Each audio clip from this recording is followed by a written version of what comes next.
Well, terus gimana caranya tetap eksis dengan konten positif di tengah gempuran berbagai macam konten lainnya yang mungkin tujuannya hanya untuk meraih views aja gitu. Nah, bergabung bersama kami ada Andovida Lopez dan juga Jovialda Lopez dari Skinny Indonesian 24 dan ada Feliciana Winatan, Communication Manager Google Indonesia. Saya sapa dulu, hai semuanya. Halo. Sehat semua ya? Sehat. Sehat. Oke, good. Aku ke Skinny dulu. Mungkin teman-teman bisa jawab nih nanti gantian ya. Mungkin kalau ngebahas soal Creator for Change, Jovi dan Andovi di sini berfokus dalam cyberbullying gitu. Apakah tema ini ditentukan oleh tim YouTube atau kalian dibebaskan untuk menentukan fokus apa yang paling dekat dengan kehidupan kalian sebagai creators? Mungkin Jovi bisa jawab dulu. Oh ya, jadi kalau dari tema emang ada 4 tema besar yang ingin yang YouTube kasih ke kita untuk kita pilih, dan kita pilih hate speech / cyberbullying untuk menjadi tema yang paling dekat sama kita gitu. Jadi masalah isu yang diangkat itu berbeda dari kita, cuma tentang apa Google dan YouTube tuh ngasih arahannya ke arah mana gitu. Oke, ini berapa lama kalian memproduksi ini? Kan juga ketemu dengan Mas Menteri ya, Nadiem Makarim. Boleh, Andovi jawab. Ya, kita udah produksi ini lumayan ya, maksudnya 3 bulan sebelum masa pandemi kita udah mulai produksi. Kita udah workshop untuk mikirin skrip, untuk mikirin arah direction videonya. Dan kita benar-benar syuting sama Menteri Mas Nadiem, itu benar-benar kayak seminggu 2 minggu sebelum PSBB, sebelum karantina mulai. Jadi benar-benar kita syuting, abis itu seminggu kemudian langsung PSBB. Kak Jo, kalau abis ngobrol sama Mas Menteri Nadiem, kan kalian katanya punya inisiatif nih, mau bikin kurikulum untuk mengatasi cyberbullying, tapi sayangnya nggak keterima gitu ya, karena ternyata prosesnya ribet banget buat bikin kurikulum. Tapi apa kira-kira yang tepat untuk mengatasi cyberbullying dari Mas Menteri? Ya, solusi yang dia berikan, dan sebenarnya gue sama Andovi dari dulu udah coba untuk buat penonton YouTube Indonesia lebih sadar, itu critical thinking sih. Emang kalau kita semua bisa berpikir kritis, kita jadi jauh lebih peka terhadap apa yang benar, apa yang salah, dan juga terhadap etika, terhadap sesama manusia sih. Asal kita bisa berpikir kritis, itu aja. Oke, critical thinking ya yang paling jadi dasar untuk sebetulnya bisa meredam cyberbullying di sosial media. Mbak Feli, aku ke Mbak Feli sekarang dari Google Indonesia. Kenapa Skinny Indonesian 24 yang kemudian dipilih jadi salah satu ambasadornya? Konten apa yang Mbak Feli lihat dan juga teman-teman dari Google, apakah memang cocok nih untuk jadi ikon perubahan sosial di YouTube? Sebenarnya kalau kita ditanya kenapa Skinny, wah Mbak, kayak semua orang di Indonesia kayak tahu ya kalau Skinny Indonesia ini udah lama banget sebagai YouTube creator. Dari tahun 2011 kan ya kalau nggak salah. Dan kalau kita lihat sih memang Skinny Indonesia ini salah satu creator yang cukup konsisten dalam idealismenya mereka, dengan prinsipnya mereka, dan juga pesan yang ingin mereka bawa gitu Mbak. Jadi makanya kenapa kita lihat Skinny Indonesia adalah salah satu pilihan yang tepat nih untuk menjadi dari 4 ambasador Creator for Change di kelas atau di bagian dari 2020 gitu. Oke, Skinny Indonesian 24 dari 2011, lama banget tuh ya. Nah, mungkin Kak Jo bisa jelasin contoh cyberbullying yang paling sering kalian terima tuh kayak apa sih bentuknya, terus ngeresponnya gimana? Ya paling sering kali kayak seperti mungkin fisik atau isi konten video jelek, padahal jelas-jelas dia belum nonton full tapi udah ngatain bahwa video jelek. Ya hal-hal standar seperti itu sih. Cuma emang yang paling kena adalah ketika adik saya si Andovi upload tentang papa kita kan meninggal tahun lalu. Adik saya upload tentang itu, terus ada yang komentar yang seperti di video. Nah itu yang paling efek ke dia. Kalian ngerespon itu nggak sih? Mungkin Andovi bisa bantu jelasin. Justru pas saya baca komen itu kan di Instagram kan, saya baca waktu itu, dan ketika saya baca, saya sama sekali ngerespon, tapi itu benar-benar kena banget. Padahal saya udah 8 tahun di YouTube, saya udah dengar semua caci makian yang bisa saya dengar terhadap diri saya. Tapi ketika justru itu bukan menghina saya, tapi menghina papa saya yang baru meninggal, itu benar-benar itu justru baru sangat kena. Terus saya mikir, saya tuh kebetulan orangnya benar-benar saya tuh justru orangnya paling kuat masalah kayak ginian. Paling nggak peduli komen-komen, terserah lu mau ngatain gue apapun, ya udahlah, serah hidup lu. Tapi kalau gua aja bisa kena, gimana banyaknya ratusan ribuan orang lain yang mungkin tidak sekuat saya dalam menangani komen dan bagaimana mereka menanggap hal tersebut. Oke.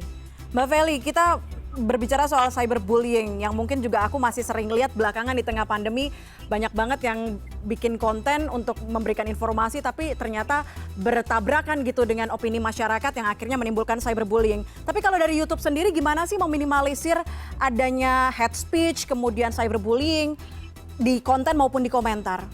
Betul, saya rasa pedoman komunitas atau community guidelines dari YouTube sendiri sudah cukup secara tegas dan jelas ya Mbak ya, menjabarkan kira-kira perilaku apa sih yang diterima di YouTube gitu kan, dan juga di situ kita very clear atau sangatlah jelas menggarisbawahi kira-kira sanksi apa dan contohnya perilaku yang dimaksud sebagai hate speech itu apa, sebagai cyberbullying itu apa, kita jabarkan gitu kan, dan sanksinya pun kita beri kejelasan fase-fasenya, jadi nggak sembarangan kita langsung take down gitu kan, tapi kita kasih teguran 1, teguran 2, teguran 3, dan kalaupun sudah melewati 3 teguran ini nih, baru kita akan berikan sanksi yang cukup lebih tegas lagi untuk channelnya gitu kan, dan itu salah satu dari kejelasan dan ketegasan kami akan yang sudah dijabarkan di pedoman komunitas. Tapi kami juga ngerti gitu kan, guidance atau panduan adalah satu hal, tapi kita juga harus bantu dukung masyarakat, memberikan edukasi, memberikan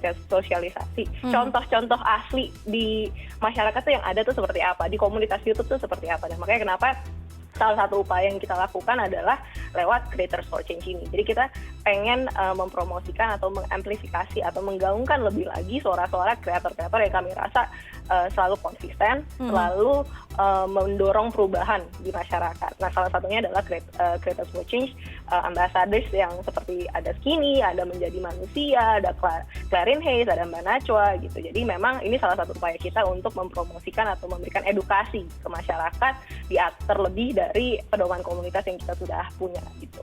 Oke, tapi nih ya, ini mohon maaf nih, kadang-kadang juga ada content creator yang nggak tahu kenapa, kayaknya trigger teman-teman di sosial media, teman-teman di dunia maya untuk melakukan hate speech, kemudian membuli mereka, membuli konten mereka sendiri bahkan.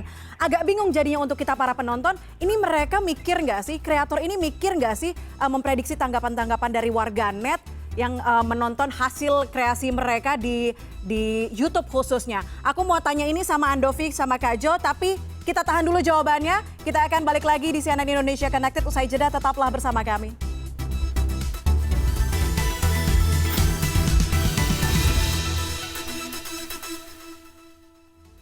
Balik lagi di CNN Indonesia Connected, tadi kita lagi bahas hal yang seru banget nih, gimana menggaungkan suara positif di tengah konten-konten yang mungkin menimbulkan hate speech atau cyberbullying di sosial media, di lini masa khususnya di YouTube. Masih bergabung bersama saya, ada Andovida Lopez dan juga Jovilda Lopez dari Skinny Indonesia 24 dan juga ada Feliciana Winatan, Communication Manager Google Indonesia. Kita balik lagi nih, kita mau tanya tadi ke Kak Jo sama Kak Andovi nih, kan kalau ngomongin cyberbullying ternyata nggak sedikit loh konten creator yang justru kayaknya men-trigger teman-teman dan juga warganet di YouTube untuk berkomentar yang jelek gitu. Apa sih sebetulnya, gimana proses berpikirnya seorang content creator untuk membuat konten yang ada kesulitan nggak sih untuk memprediksi tanggapan orang lain sebelum mengeksekusi konten? Boleh ke Kak Jo mungkin?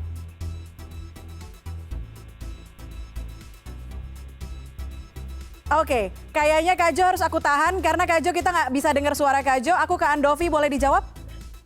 Oh ya, kalau saya bisa dengar? Saya bisa dengar kan? Dengar. Halo? Yes. Oke, ya jadi menurut saya, jadi gini ya, tugas kita sebagai konten kreator, nggak semua konten kreator tentunya sama. Semuanya ada tujuan dan ada visi dan ada karyanya mereka masing-masing. Oke. Ya, tapi saya percaya jikalau konten kreator atau siapapun yang bikin video atau apapun karya itu sudah mempunyai sebuah platform, harus ada social responsibility, harus ada feeling of social responsibility, di mana kita harus meminimalisir sebisa mungkin efek-efek negatif yang akan keluar dari video. Tentu sebuah video akan ada efek negatif. Pasti ada orang yang nggak suka. Mau kita bikin video konten semulia apapun, sebagus apapun, satu orang pasti ngomong, apaan sih Kak, jelek banget, nggak suka. Ya nggak apa-apa, it's fine. Tapi tugas kita adalah untuk meminimalisir sebisa mungkin. Dan saya dan Kak Jo dari dulu selalu bilang, karena kita punya platform dan kita udah di tahap segini, with great power comes great responsibility. Yes. Dan dimana kita harus tahu nih kita dalam posisi ini dan kita membuat sebaik mungkin yang kita bisa. Kak Jo, halo, udah ada suaranya? Udah belum? Oke, udah dengar kita. Ya. Nah, Kak Jo, kalau dari lingkungan teman-teman YouTuber sendiri nih, ada nggak sih yang mungkin kalau di mata Jovial sama Andovi, kayaknya kok masih bikin kontennya yang kayak gitu ya, yang trigger-trigger orang untuk berbuat yang negatif lah gitu. Ada nggak sih? Dan kalian gimana cara berkomunikasinya untuk ngasih tahu, jangan dong, kita positif aja yuk gitu? Kalau jujur kalau dari saya sih masih banyak ya, tapi itu pendapat saya. Masih banyak banget. Saya tuh paling kita tuh harus live by example. Jadi, gini, kalau kita kasih tahuin orang konten dia nggak bagus, konten lo kurang baik, kesannya kayak kita preachy banget, kita terlalu mendikte hidup orang. Jadi kalau kita live by example, kita sendiri nggak melakukan hal-hal seperti itu, gue tuh berharap orang mencontoh kelakuan kita. Dan juga kadang-kadang kalau kita ketemu kreator ini face to face, kita benar-benar ketemu secara fisik, kita omongin kok, kita nggak konfrontasional banget, kita ngomongin kayak, gue kurang setuju sama konten lo ya, tapi kita nggak minta mereka berhenti upload konten juga. Kita ngomong, kita kurang setuju sama konten kalian. Oke, artinya langsung dikomunikasikan ya walaupun tidak akan merusak gimana kreasi mereka untuk membuat konten. Mbak Feli, aku ke Mbak Feli nih, cyberbullying emang seberapa besar sih isu ini ada di YouTube khususnya, dan isu-isu apa lagi yang menjadi tantangan para kreator untuk membawa perubahan positif? Sebenarnya sih ada beberapa isu yang kita angkat, Mbak, untuk dalam program atau inisiatif Creators for Change ini. Nah, salah satunya adalah contohnya toleransi, ya kan? Gimana cara kita meningkatkan empati juga.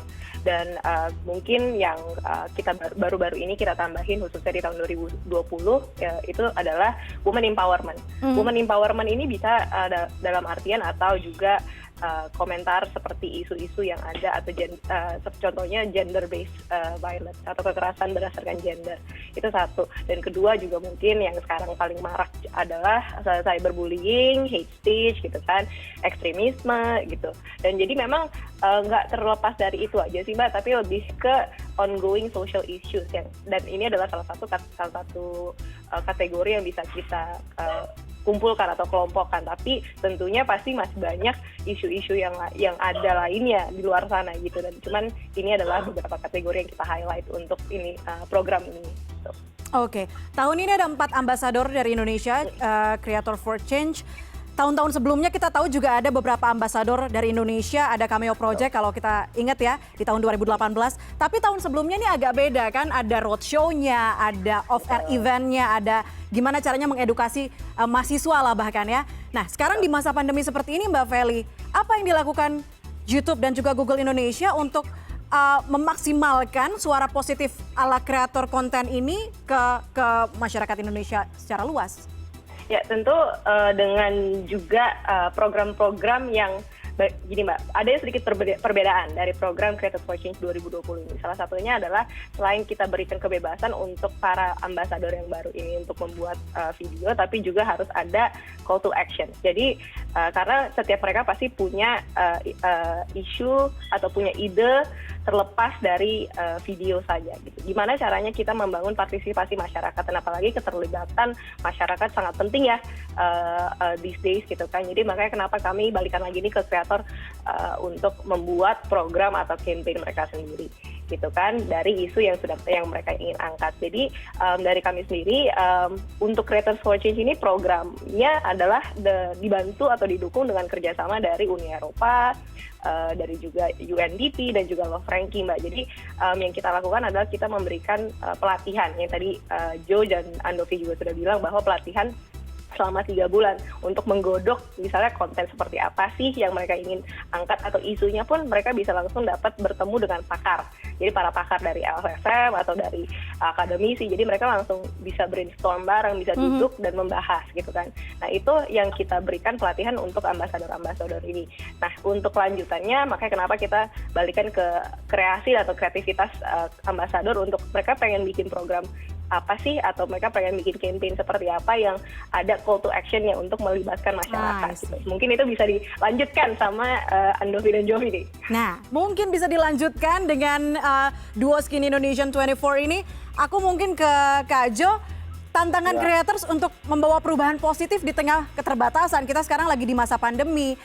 Gimana, apa tantangannya dan juga gimana mengatasinya? Tantangannya terlalu besar. Mau di masa pandemi, mau nggak di masa pandemi. Kayaknya udah kayak, nggak tahu ya, kalau secara entertainment di dunia maya, orang tuh lebih suka yang kontroversial, sensasional, yang lagi dibahas di banyak media. Nah, konten positif tuh nggak pernah jatuh di kategori itu. Nggak pernah sensasional, nggak pernah kontroversial, dan nggak pernah dibahas media. Jadi emang tantangannya ini selalu ongoing. Nah, kalau dari gua sebenarnya solusinya adalah satu, semakin banyak konten kreator ngebahas ini.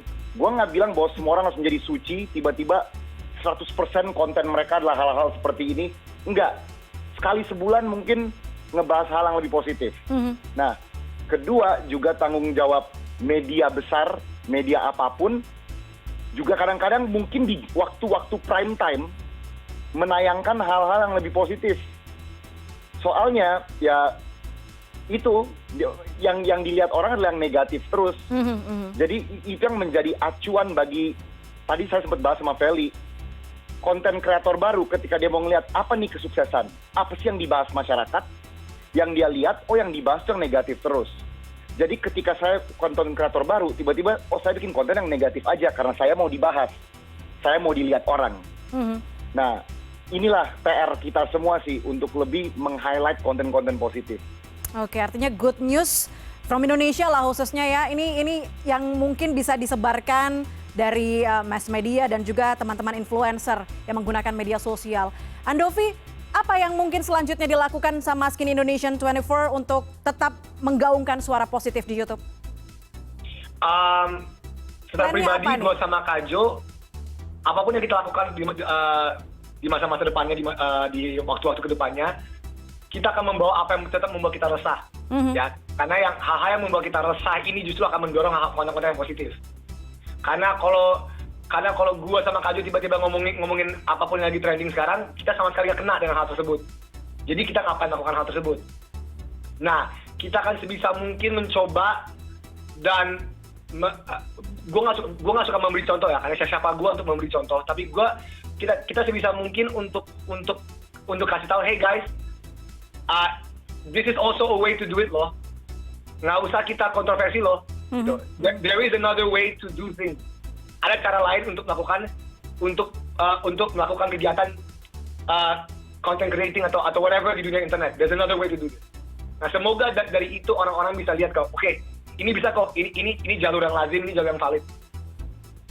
Oke, siapa kalian memberi contoh? Well, kalian punya komunitas yang mungkin pesan-pesan yang kalian sampaikan ke komunitas kalian bisa menyebar ke komunitas lain dan suara positif ini bisa didengar untuk seluruh Indonesia. Oke, terima kasih banyak Andovida Lopez dan juga Jovialda Lopez dari Skinny Indonesian 24. Kemudian ada Feliciana Winatan, Communication Manager Google Indonesia. Terima kasih sudah bergabung bersama kami di CNN Indonesia Connected.